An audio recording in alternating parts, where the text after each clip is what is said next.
창조주의 인류구원 메시지 2024년 1월 17일 머지않아 일본이 사라지는 이유. 일본이 삭제되는, 사라지는 이유에 대하여 언어로부터 시작한 심각한 훼손과 파괴의 카르마. 그래서 삭제하기로 오래전부터 결정함. 천천히 진행되는 이유는 한반도에서 이주된 민족이 그들의 카르마를 함께 짊어지고 정화해주고 있으므로 그들을 보호해주는 차원임.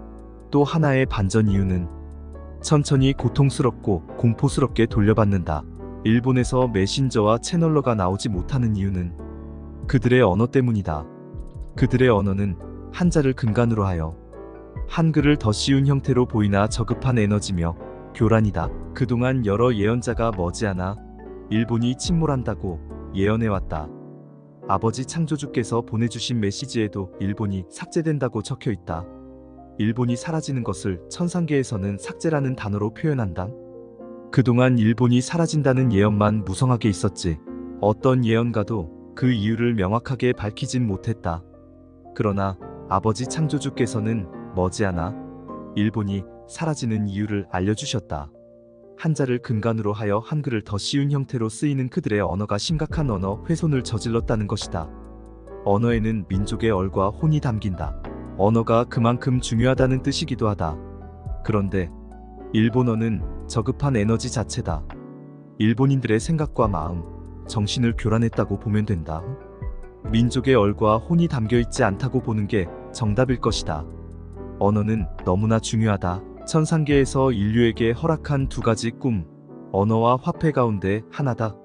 그런데 일본은 이 두 가지 중 언어를 심각하게 훼손한 것이다. 이를 심각 이상으로 받아들인 천상계에선 아예 일본을 삭제하리라 결정했고, 일본이 삭제되는 또 다른 이유가 있다. 일본은 전범국이다. 일본은 전쟁을 좋아하는 나라다. 인류 역사상 최악의 난징 대학살을 기억하는가?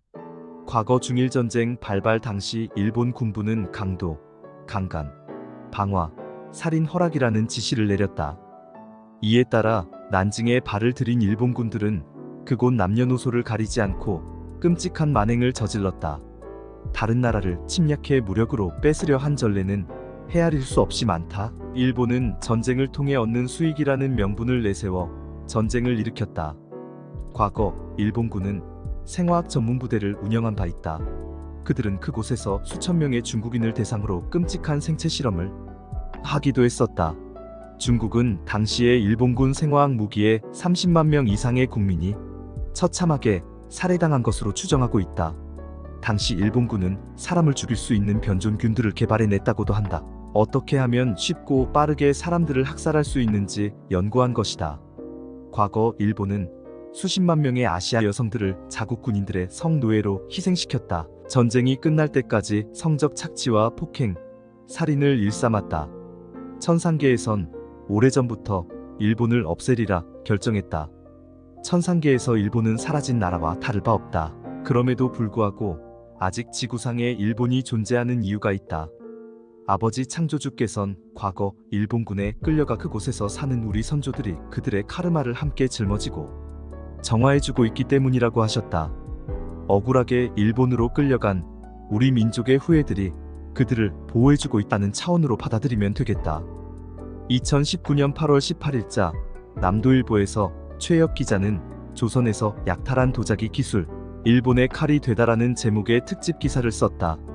일본인들이 저지른 악행은 기사로만 봐도 치가 떨릴 정도다. 임진왜란 당시 일본은 조선의 학자들과 도공을 끌고 갔다. 강한과 같은 성리학자들은 일본 성리학에 영향을 끼쳐 일본 성리학이 실용적인 학문이 될 수 있는 토양을 제공했다. 그리고 실용적 학문을 중시한 일본은 난학을 받아들여 마침내 일본을 근대 산업국가로 만든 메이지 유신에 성공했다. 일본으로 끌려간 조선의 도공들은 일본의 도자기 문화를 찬란하게 꽃피우게 했다.